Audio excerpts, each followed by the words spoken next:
you are one of the staunchest skeptics we had in Chicago. Story after story that you just didn't believe anything, okay?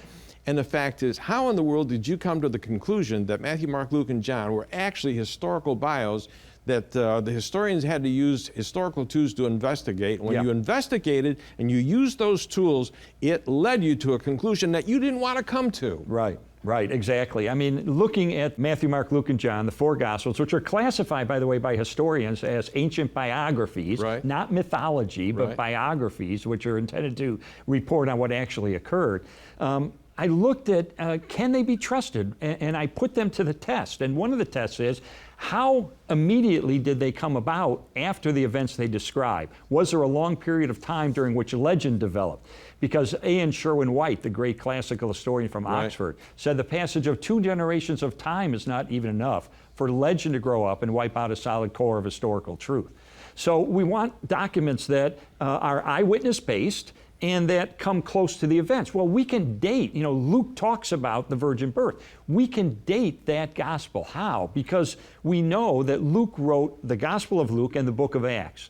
The book of Acts ends with Paul being imprisoned under house arrest. It doesn't report the martyrdoms of Peter or James or the war that broke out in AD 66 or the destruction of the temple in AD 70.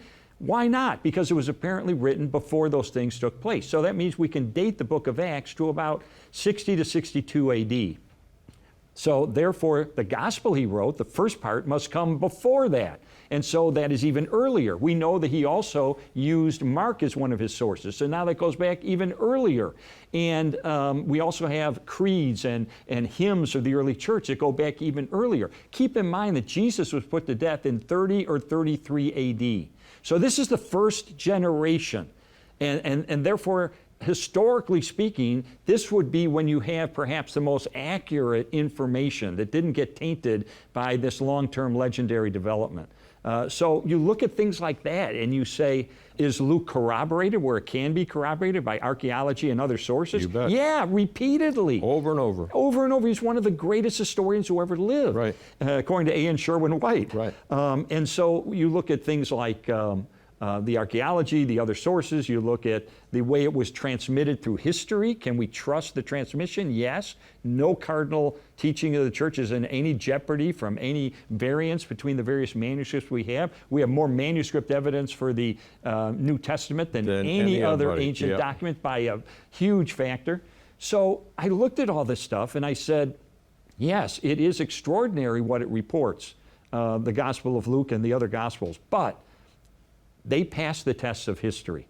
Now, one of the big hang-ups that a lot of people have, including me and our friend William Lane Craig, was that, well, wait a minute, Mary didn't have the Y chromosome, so she couldn't have a male child. Women have 2 X's and a guy has a Y and an X, and so you have to have the guy bring that Y over, and if she's virgin born, you're saying, where did that Y come from? And so our old buddy here, William Lane Craig, says, I don't understand how this could happen. That's right. I remember talking to him, and he said, that was a big hang-up for me to become a Christian. And I said, well, how did you resolve it? And he said, well, and of course he developed the famous Kalam cosmological argument for the existence of God, which says whatever begins to exist has a cause. We now know the universe began to exist, therefore the universe must have a cause behind it. What kind of a cause can bring a universe into existence? Must be powerful, given the immensity of the creation event. Must be smart, given the precision of the creation event. Must be immaterial or spirit, because it existed before the material world. Must be timeless or eternal, because it existed before physical time was created. Must be caring, because he created a wonderful habitat for us to exist in. Must be personal, because he had to make the decision to create.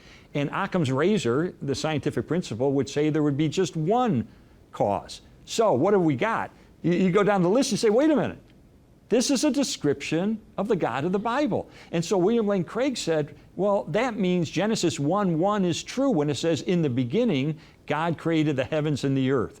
And then he said, in his great logic as a great philosopher, he said, if God can create a universe, then creating a Y chromosome in Mary would be child's play. Yep, absolutely. Yeah.